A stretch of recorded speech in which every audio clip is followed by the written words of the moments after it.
Was Blondie with One Way or Another here on Coffee with Brian. And right now I am joined by Kristin Walukas from Western Dairyland. We're going to talk a lot about food pantries today. We are. How are you this morning? I'm good. I've got my first cup of coffee, so I'll try and catch up to you. Yeah, catch up. I'm on number 2. I'm dreaming about number 3 already. It's a Monday, you know. Right. Yeah, so thanks for having me on to talk about food pantries today. No problem. We have in our retired and senior volunteer program almost 400 active volunteers. And of those, at least 150 of them serve in food pantries. Okay. So it is our largest section that folks serve in, and we have such a generous community and operate so many different food pantries so that people have access to food in, relative near proximity to where they need it. Yeah. And you were talking earlier about all the different food pantries that are around the area. Some people might not know where their local food pantry is. So what are some of these locations where people can go and times maybe? Yeah. So the Trempealeau County Food Pantry is located right here in Whitehall, just outside Whitehall. And that operates once a month. It's the third Saturday of the month. And they try to make sure everybody has a chance to get there. They're open from like 5 a.m. to 5 p.m., just 12 hours to serve food. They're one of our, we call them TFAP sites, the Emergency Food Assistance Program. So they get some extra commodity foods from the government that Western Dairyland helps them out with. And then also in Whitehall, there's the Whitehall Food Pantry that distributes from the church downtown in Whitehall. Okay. All of these are available. You can find a list just if you Google Trempealeau County food pantries, right? But one that won't come up that we started last year is in the Independent School District, and it's called the Eagle's Nest Food Pantry. Okay. And this came out of, we used to do weekend food for kids, backpack bags of food that we would send home with them, and we just packed the bags for them. And sometimes the kids would go through and they didn't maybe like what they had. They'd leave it rolling around on the bus, right? Well, we started this food pantry in the Independent School District. And so the kids on Thursday or Friday, depending on their grade, they're allowed to go in there and take whatever food they want from it and bring it home.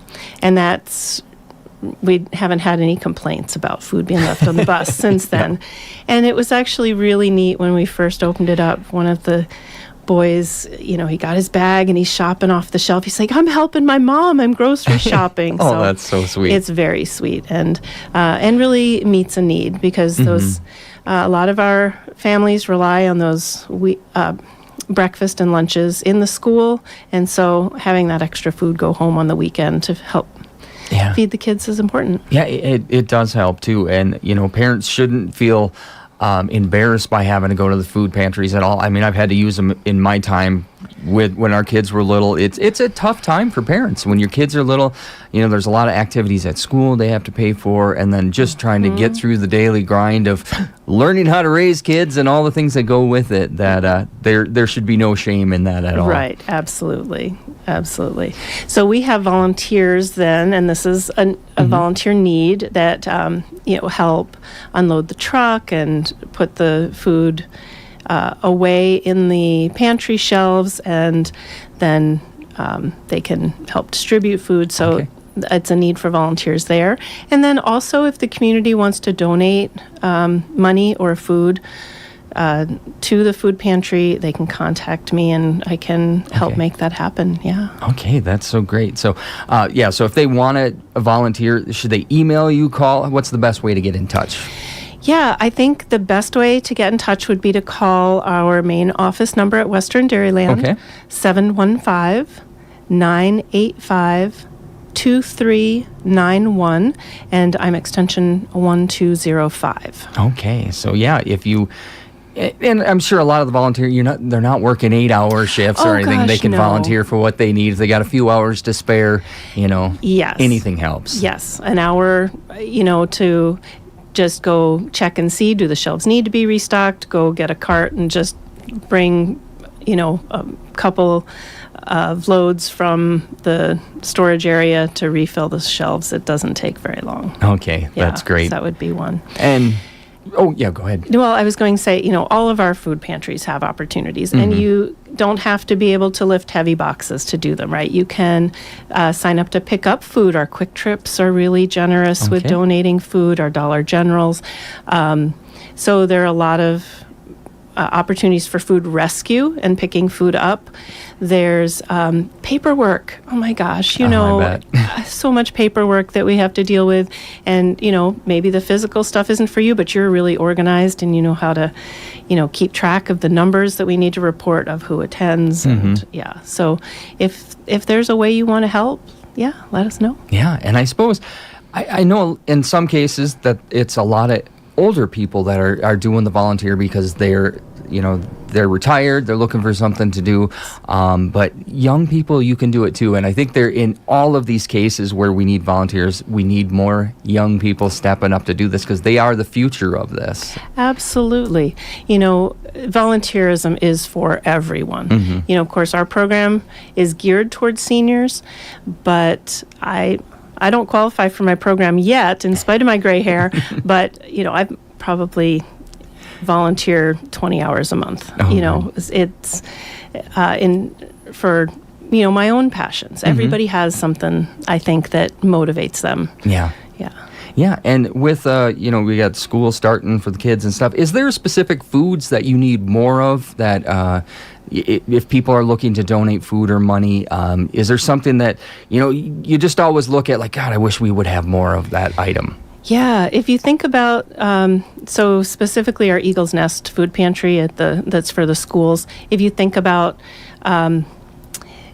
like the fruit cups or things that are easy for kids to open themselves, things that you would think of, packing in a kid's lunch, those kind of things that are shelf stable that we could put out, granola bars, think healthier things, even when we can get them, we love the shelf stable milks, things like that we can put on the shelf for them. Yeah, and like you said, those little fruit cups, those are nice, healthy little things that you can throw on the shelf. Tuna, cans of tuna, cans of chicken, of course, macaroni and cheese, those kind of things always go well. But especially protein. Good always deal. Looking for protein. Yep. Keep those kids healthy, big, strong muscles. Exactly, yes. So, well, is there anything else you want to get covering before we leave today?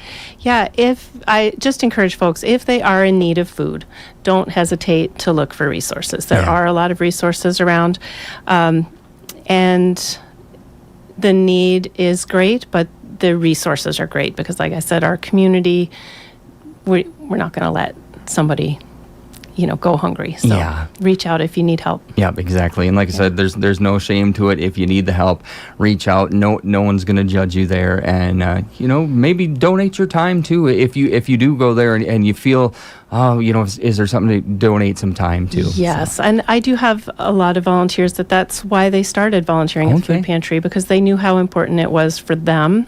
And they wanted to, give back and help make sure that it was there for their neighbors too. All right. Yeah. Well, Kristin, so I'm so glad you came in to talk about this morning. Get on out and check out your local food pantries. Give if you can give, and just make sure to let people in your area and neighborhood know these things are out there. So, great.